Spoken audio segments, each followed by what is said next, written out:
All right, new week, new documenting the journey.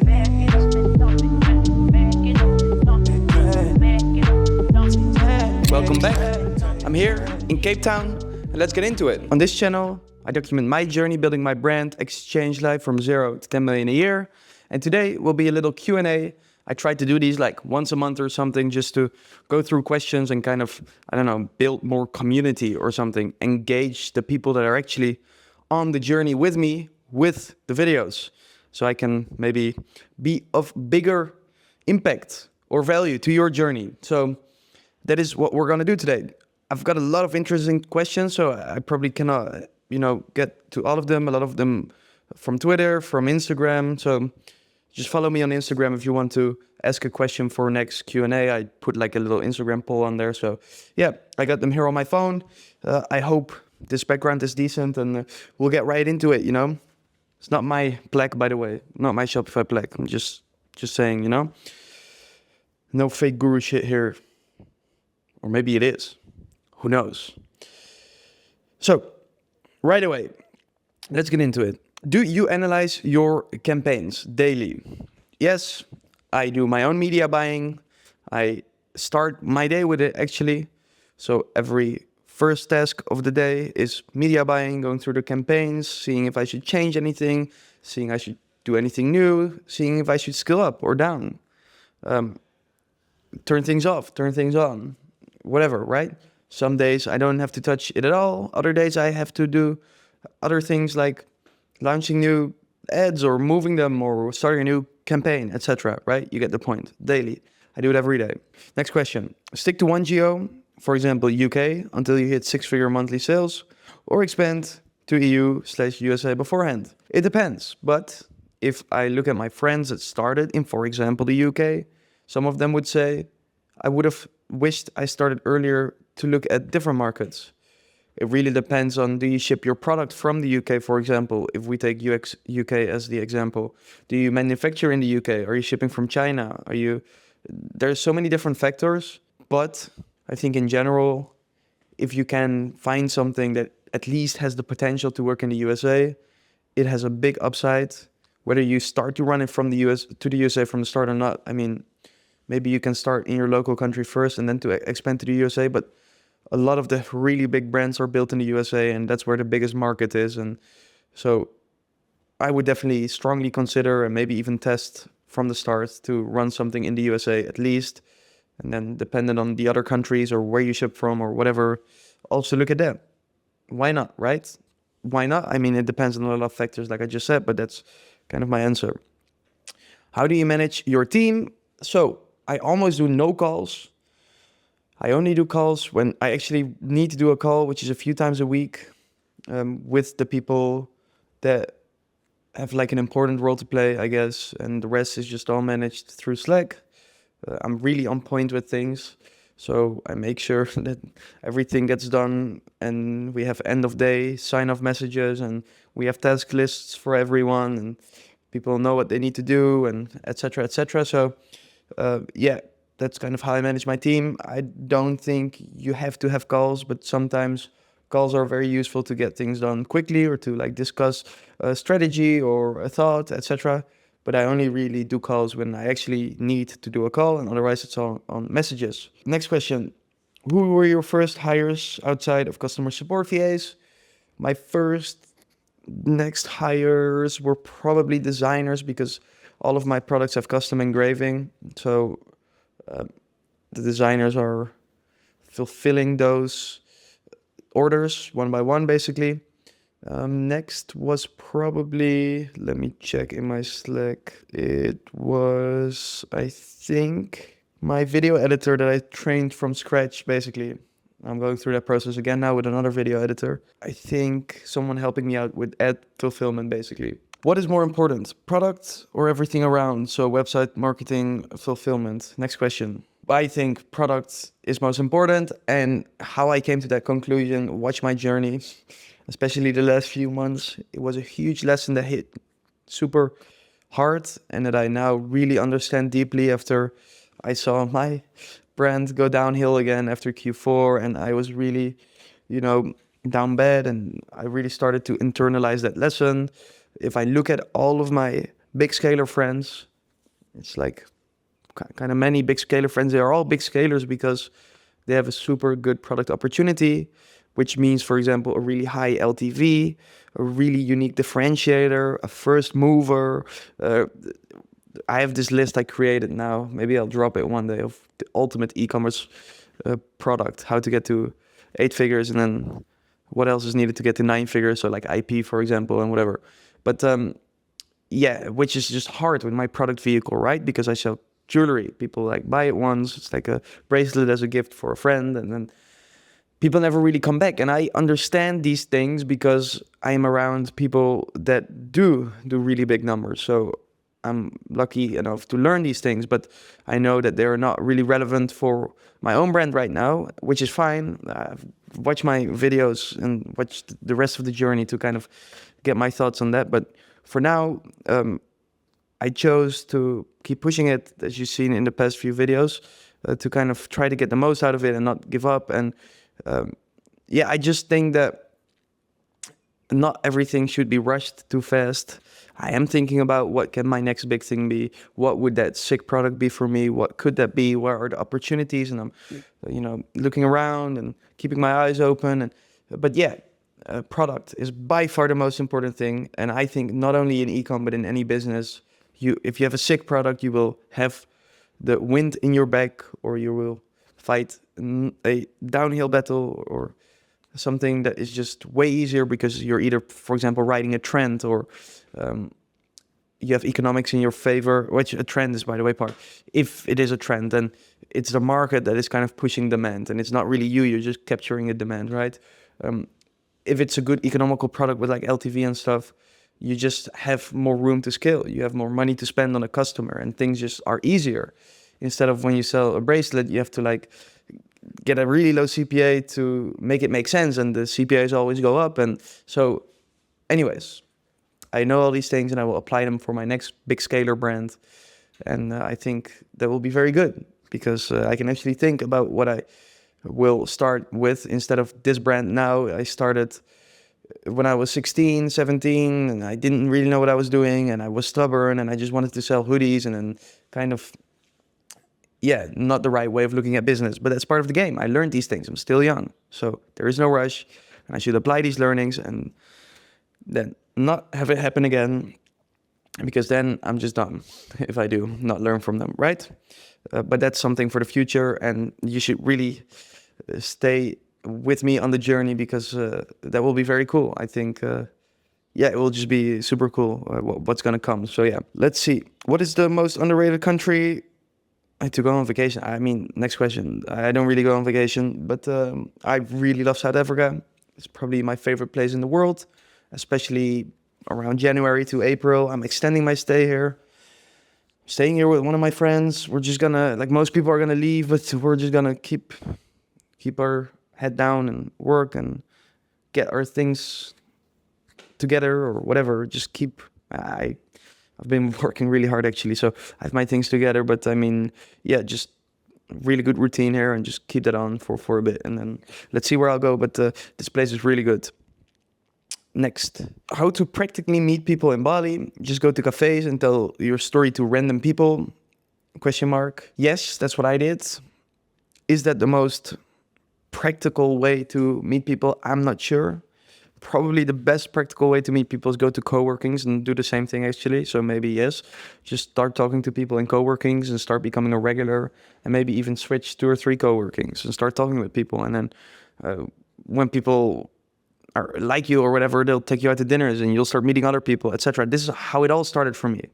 And I went on this whole journey to get to the place where I am now, which is all on YouTube, where I actually found my friends that I travel with and my group, my tribe, basically, which I think is probably one of the most important things to do if you're a young guy that is trying to go down his own route, is trying to make it for himself, is find your people. Find the people that are like-minded. Find the people that are on the same wavelength as you. Find the people you can do this thing with, basically. So, yeah, probably that. And maybe other friends can introduce you to other people online, of course. But you need some sort of following first, so it's not really practical, I think, when people say start tweeting or whatever. Of course, start tweeting. And by now, I can meet up with people everywhere I go because of my YouTube and because people send me messages and because I'm talking to people on Twitter, etc. But that will take a while, so it's probably not the best practical way. And what else? Go to a nice gym, talk to people there still, and then should be nice. Like, I made it a big part of what I was doing when I first started traveling back at my first video to go out of my way to meet people. Even though that isn't optimal for work, right? Because every other night or every night or every afternoon I went to the gym with that person, and at night I went to eat with that person and whatever. But I knew, or for me, that's what I thought. I thought it was very interesting that, or very important to meet the right people. So I made it like one of the main things I was concerned about. And that led me to the place I'm at now. And I'm happy I did that, even though that might feel less productive in terms of getting work done. But yeah, I think life is about people, and whatever, maybe it will slow you down by just like half a year, but whatever, like it can also speed you up a lot by meeting the right people. So it's not really a good way to look at that in terms of productivity loss, in my opinion. Also, your life will just be much better with the right people, so it's so worth it, in my opinion. Let's see, when did you really start making a living from your brand? You can go back to the videos where I think the moment I started to go all in was like, I titled the video something like going all in, moving back home to go all in into my brand or something. And this is when I went all into my brand. I quit my agency that I had helping people with making TikToks to like be able to travel and stuff. And that's when I went all in and I started to make some money and I started to scale for the first time. So this is the point. What is your number one advice for someone in the trenches? Keep going. Don't stop. Move forward. Keep going. Don't stop. Move forward. Keep going. And the things that you're thinking right now in your head, you don't know if they're true. You can only really look at videos from me or whoever else you watch and just kind of look into my head if this is in any way a similar place where you want to be. And if that does confirm your thoughts, then you're probably on the right path. But you will soon see that the things that you are thinking are right. And even though the people around you, because I correlate the trenches a lot with uncertainty and not knowing and trying to figure it out and not knowing what I should do and nothing working out yet. Like you have nothing to show for the route that you want to go on or the things that you want to reach, right? But that's where all of us start, at least if you start from like a place that isn't like given to you or whatever, right? So you don't know if all of these things are true, but you just have to keep going and hold on to them and watch videos like mine or whoever else's you like to kind of can put some certainty in your head that you are on the right path and that you are thinking about the right things and stuff. And then sooner rather than later, you're going to start seeing these things that you're thinking are actually true and the things make sense and they're actually applicable to real life and you were thinking the right way about things. That's when you start gaining some momentum and things start to work a little bit. And then, yeah, don't stop because someone else says that it isn't the right thing to do. Don't stop because someone else says you're stupid. Don't stop because someone else says that it's not going to work, right? These are all the things that you have to break through in the start. And then after this, it will be easier because you have momentum. You'll have people around you that are doing something similar. You'll see that things start to work. So you'll gain more confidence. You'll learn more things, etc. But this is kind of what I would do in the trenches and what I did. You know, I was watching someone else's videos, Matt's videos a lot when I was in your position. So that's what I would hold on to and that's what I would do. Keep going. What's your top 3 favorite cities and why? I really like Cape Town, as I just said. I really like Barcelona, as I just not said, but as I now said. What city? I mean, I like Canggu, I guess, Bali. That's not really a city, but that is a cool place in my opinion, like a month or 2 a year because it does get quite hectic. And where else have I been? Those are probably my favorite places. I'll keep trying places now in my journey and see what I like. And I think it's important to do this now in my 20s because then at some point I can decide, okay, this is what my version of settling will be and where that will be, etc. I don't know that yet, right? I think the chances that you are meant to settle in the place that you're born is quite low. So I want to experience all of these different cities and see what I like and see what I don't like and then decide. So yeah, but those are my top 3, I guess, right now. Next, what's the one thing that separates winners from losers in life? Probably autism. I think, no, probably helps a lot, but no, that's a joke. The thing that separates winners from losers is probably that winners don't stop. Again, just like if you just don't stop, you don't lose. And if you keep iterating and keep doing more of what seems to work, then you'll win. Just keep pouring energy and effort and thought into things, and you'll run into something that can work, or you'll create something that will work, etc. Right? So, and a loser will stop after a week of trying. Okay? Maybe. I'm not sure. I haven't thought about this answer enough, but that is probably something that is true for them. So perhaps it's that. How do you stay productive while traveling? I don't really travel, right? I mean, I travel, but I don't travel, if that makes sense. I stay in places for 4 months, 3, 4 months, or a month even. Like, I go to the same places usually. Like, if I decide to go to Bali in 2 months, like, I know everything. I know people, I know this and that, and I don't have to get into routine for longer than a few days to get used to the sleep, like to the time.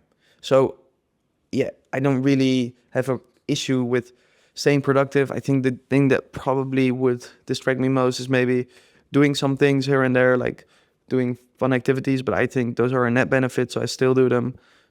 So yeah, I've thought about this a lot. Like, is it worth it to still go to parties and have a drink sometimes? But then the memories that we make from them are so fun, and I think they are worth it, but this is like an ongoing debate, right?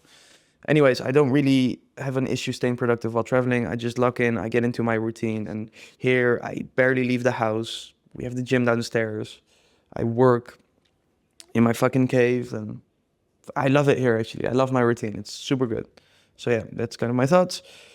Your thoughts on AI? The latest ChatGPT update is insane. Ecom is cooked. I think Ecom is not cooked. I think it will make things better because you can have better outputs in every area of your business if you actually understand how to leverage and use AI. So I think it's not cooked, and I think it's actually cool, basically. How do you know if an ID, next question, is worth fully committing to? Do you get excited by the ID? What else? It's probably important that you like the ID, or you get excited by the idea of working on the ID. Is it a good ID? I mean, that's pretty... There's just bad IDs.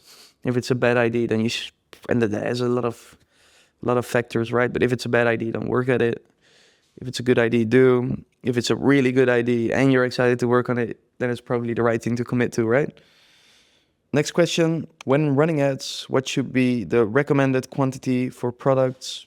I think this is not relevant. If it's a really good product, you need one product. So I don't think it's the right question to ask. How much do you bench press? Quite a lot. Let's leave it at that. What keeps you going when everything feels uncertain? I don't really think of stopping ever. Like, that is not a question in my mind.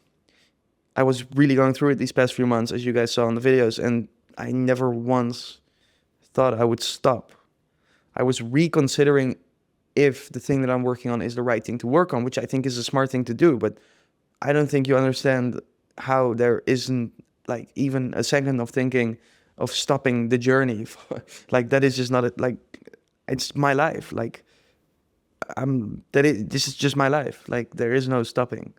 I don't know. Like, that is not something that crosses my mind. Did you struggle with my day is not so interesting to record every day? How do you overcome it? I just try to pick up the camera as much as I can and record something interesting, but there is days that go by and then I didn't record much because I'm just fucking working, clicking tabs and pressing buttons, and I forget. But there's every day something that you could at least say, right? I mean, the thing I struggle with most, because I can yap, as you guys notice. The thing that I struggle with most is doing like the pretty B-roll clip for like the in-between sections and the intro and stuff. So the editor told me like I need to record more of that. But that's what I struggle with because I don't give a shit about it, to be honest. Like, I don't care about making cool videos of myself for B-roll. Like, I actually would rather not do it, but it would make a cool video, so that's why I do it.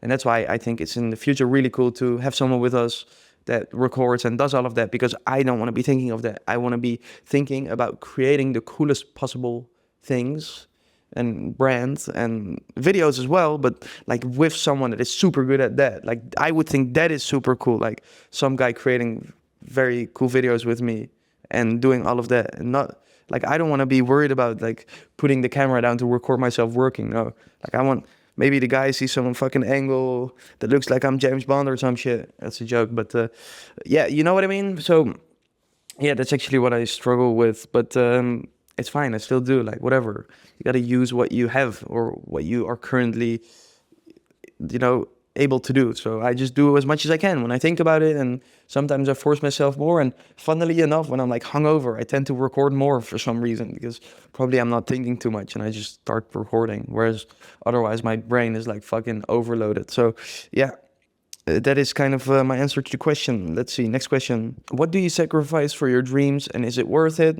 I don't think that is like the right way to put it for myself, because like, again, it's my life. Like, I live my life. I live my life in the exact way that I want to live. I don't know if it's like sacrificing, I just cannot imagine my life to be anyhow else. Like, I don't want to be doing anything else. So I'm not sacrificing anything else. Like, I live my life in the most net beneficial way that I think I can live it. And if that means like doing something else more because I'm doing it too little now, then I'll start doing it more. Like, I don't, sacrificing implies that you're giving up something else, but I don't, like, this is my life, I don't really know how to explain it, but that is kind of like what I think about it. Next question. What's your favorite creatine gummies? If you follow me on Twitter, I don't like creatine gummies. I think they're probably might be the least masculine thing you can consume. And I'm not saying I'm the most masculine guy I know. So but that must say enough, like, if I say it's not masculine to eat creatine gummies and it's probably a little bit for pussies, then it is probably because I'm not, but you see, like, just scoop protein and creatine for flavorless, eat it. No creatine gummies, come on now, you don't need it. All the extra shit, you just try to be like supplementing. You don't need fucking gelatin and fucking extracts and shit in there.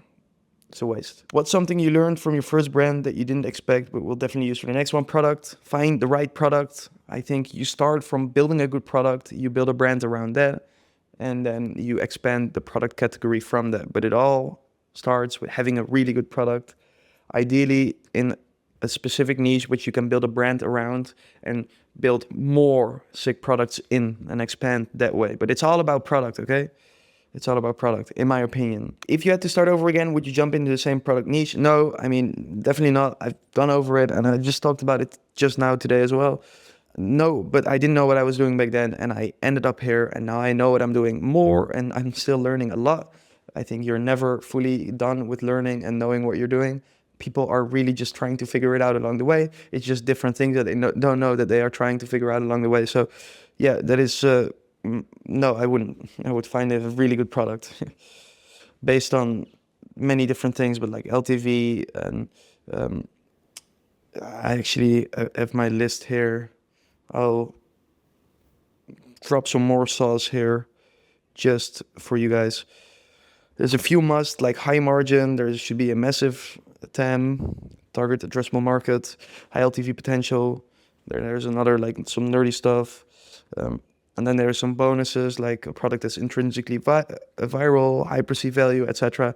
And then there's some other things that, need to be done if you want to go from 8 to 9 figures. But anyways, like, I would pick a good product this way, which I will do for my next brand. Next question. How many hours per day do you work to sustain what you've built so far? I work probably most hours of the day.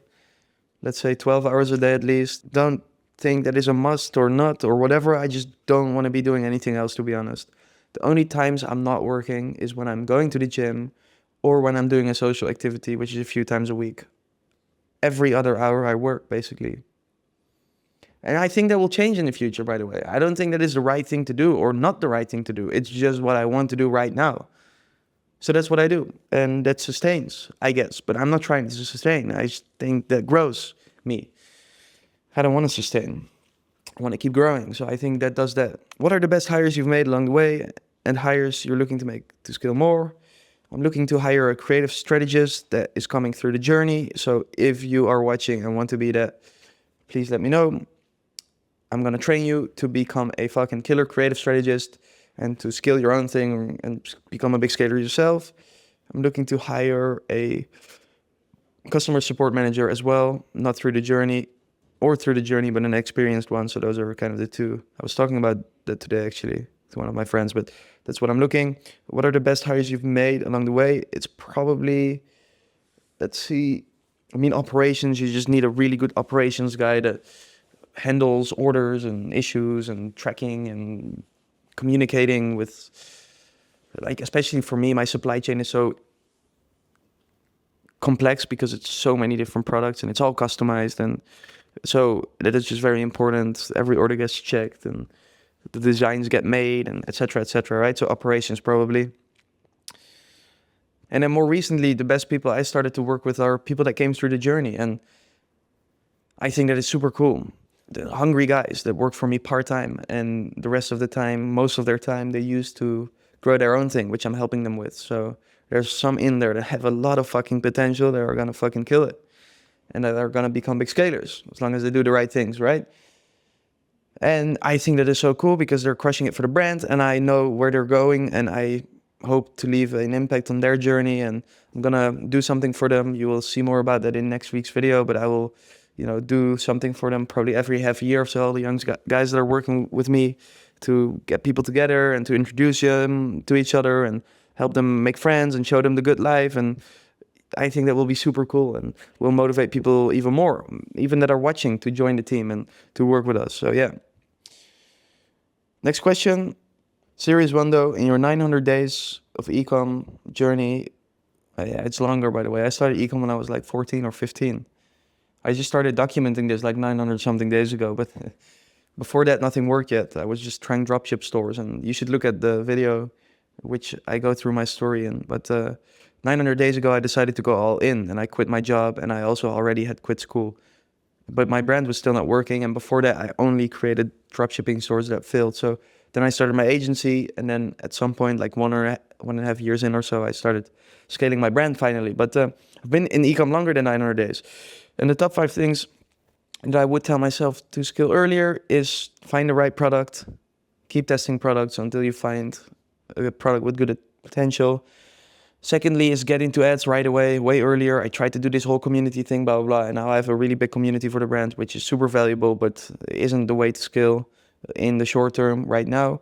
So get into ads right away and understand ads, unless you're doing something with organic, like viral TikToks or affiliates. This is also a way, but this wasn't really a way back then yet. So understanding content, so creating content yourself and becoming good at making videos is probably the third thing, because then you can, one, do well on organic, but also take that into ads and create a strategy, etc. Number 4 would be to never start a fully custom Shopify theme. It's not needed, just a waste of time. Just pick a really well optimized theme and make iterations from there to make it branded. But things really break too much, etc. It's just not worth it.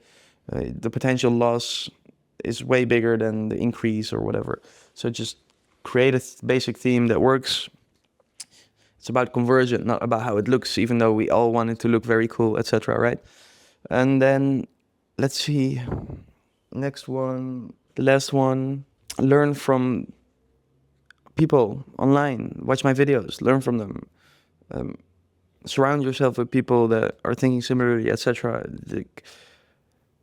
The real sauce, is dropped when you're around people and you talk with people and you ask questions, and never too many questions asked, and find the right people to be with and to build with and to do this thing with and to plot with, etc. I think I did at the right speed, but I think I would do that as soon as possible if I were you. Let's see, any other interesting questions? I think that's really it. I think those are the most interesting questions. That is the video for this week. It's nice, these videos, because I don't have to make all these clips and I can just rant. My favorite video is just ranting. But Q&A for this month. I'll be back with another Q&A next month. Next week, it's going to be a vlog. Follow me on Instagram to ask your questions. Keep updated with the vlogs if you want to see where I'm at with the brand, what I'm doing, how it's going. And yeah, I'll see you guys in next week's Documenting the Journey. Thank you for watching. Let me know in the comments what you thought. If you think I think wrong about anything, or if you have any other interesting thoughts. And I'll see you guys next week.